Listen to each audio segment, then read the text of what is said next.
Click on Prepare Restoration.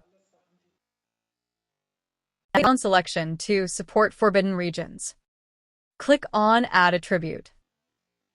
You can now choose between the Fill tool and the Paint tool. Selects contiguous areas that can be scaled with the slider.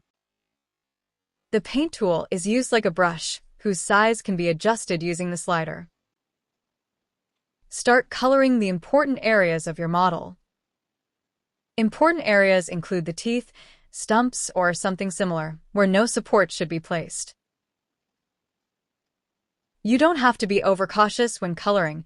It is possible to correct mistakes afterwards. Just click on Remove Attribute, and you can remove the colored areas in the same way you have marked them.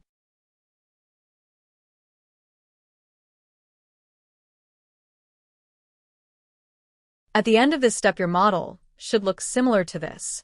Important areas like the teeth are marked, and the base remains colorless.